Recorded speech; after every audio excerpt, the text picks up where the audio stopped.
This is the A10 Thunderbolt II. This is a tank buster. It is a close air support aircraft designed to destroy everything in sight on the battlefield. This is its GAU-8A Avenger 30mm 7-barrel Gatling gun. It is capable of firing 3,900 rounds per minute with armor-piercing depleted uranium or high-explosive incendiary rounds.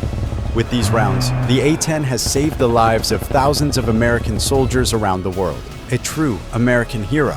But today, the hero needs saving. To understand why, we must first understand the aircraft. The A-10 was built around its gun, not vice versa, so it is less of an aircraft with a powerful gun, and more of a powerful gun with wings. It is the only American aircraft in history built this way. The difference is clear. Unlike other aircraft in the fleet, the A-10 isn't focused on super maneuverability, range, or even speed. Instead, it's focused on incredible control, the ability to slow down, hover over a particular area, fly at low altitudes, look in the face of its enemies, and kiss them goodbye. As it sinks thousands of armor-piercing shells into them in seconds. No other aircraft can execute this well. This makes the A-10 the ultimate close air support aircraft. Like the US Air Force had hoped, had desperately hoped even, their lives were on the line. During the Vietnam War from 1955 to 1975, the US needed to wipe out entire lines of enemy forces on the ground, keeping in mind that the enemy forces wouldn't be shy to aim their RPGs skywards. Multi-role fighters such as the F-4 Phantom and the F-100 Super Sabre were early picks for this ground attack role. They weren't good at it. They were not optimized for the low and slow flying necessary for accurate support of ground troops. Not to mention, they were also incredibly vulnerable to ground fire. The A-10, on the other hand, eats ground fire for dessert. The aircraft can have one of its engines shot off, one elevator shot off, half of its wing gone, and still stay in the air.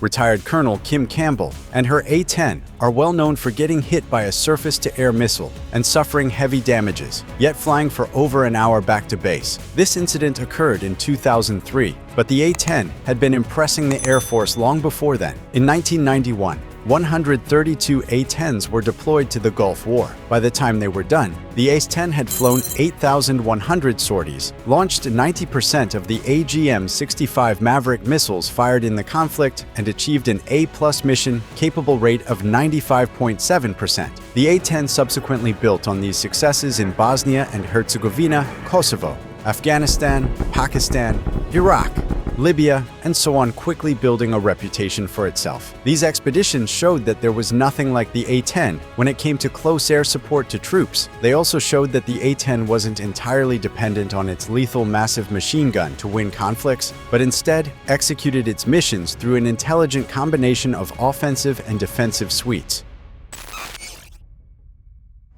In addition to the Gatling gun, rocking the pilot seat down below, the A-10 is heavily loaded with AGM-65 Maverick air-to-surface missile, targeted using electro-optics and infrared. The Maverick allows target engagement at much greater ranges than the Gatling gun, therefore allowing the A-10 to strike from safer defenses when needed. Then, there are the newer weapons too, such as cluster bombs, Hydra 70 rockets, GPS, and laser-guided bombs, such as the GBU-39 small-diameter bomb, Paveway series bombs, Joint Direct Attack Munitions, Wind-Corrected Munitions Dispenser, AGM-154 Joint Standoff Weapon Glide Bombs, and AIM-9 Sidewinder air-to-air missiles.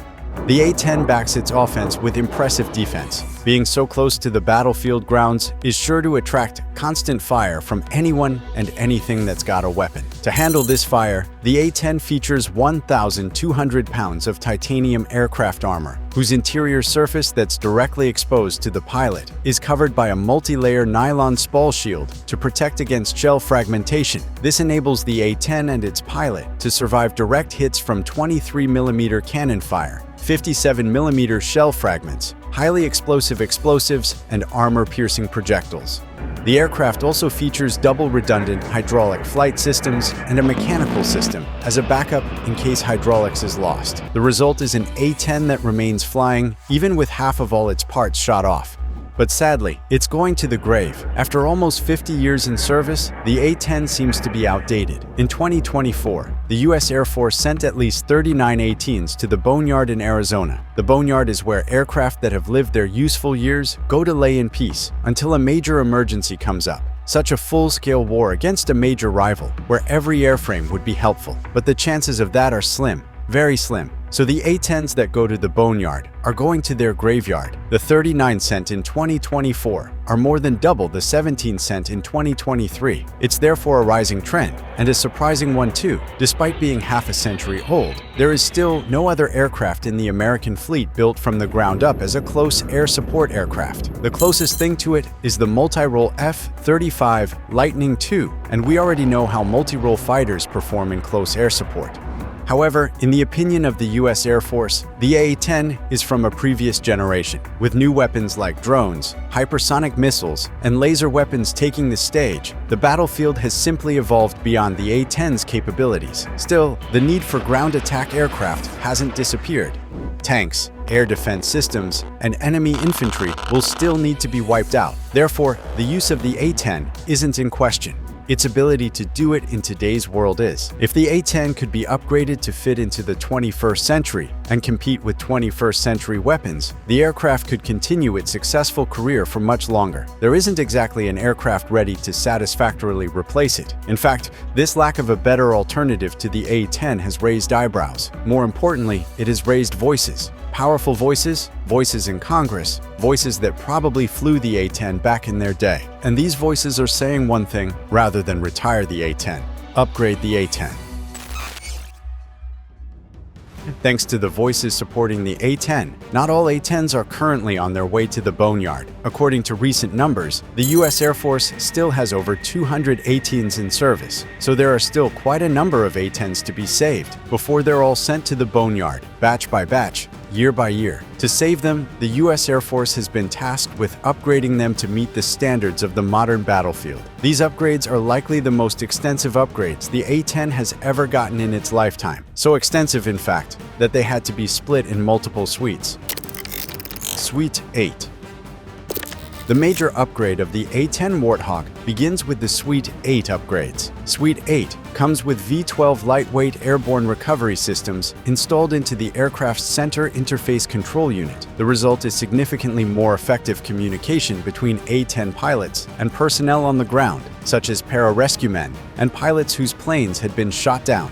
Suite 8 also came with longer-ranging standoff weapons, such as the AGR-20 Advanced Precision Kill Weapon System rockets that load 4 times faster than its predecessor. This cancels out the dangerous need for A-10s to fly in the face of danger before taking a shot, and it also makes up for the A-10's lack of super maneuverability that modern fighter jets, such as the F-35, boast. The effect of this upgrade rippled all the way to tactics employed with the A-10 by leveraging the combination of the Warthog's night vision goggles and new weapons at its disposal.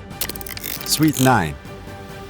Suite 9 takes off with the integration of a situational awareness pad into the operational flight program of the Warthog. This enables Joint Terminal Attack Controllers, JTACs, to digitally report their positions, a significant leap from requiring pilots to search for them on the ground where they could easily be camouflaged by dust, and solving more camouflaging and targeting issues. The A-10 would now validate targets to prevent accidentally taking aim at friendlies with its shiny new Suite 8 weapons in the heat of the moment. With assurance that friendlies are out of the line of fire, the A-10 is enabled to, at the push of a single button, simultaneously engage up to 6 targets at a time with a cocktail of different precision-guided munitions from the 500-pound class GBU-38 explosives through to the 2,000-pound class GBU-31 Joint Direct Attack munitions, all set for their respective successful explosive journeys. The precision of these explosives are further enhanced by another Suite 9 feature, the hybrid optical-based internal tracker high-tech helmets. These helmets promise more accurate responses to pilot head movements. Suite 10.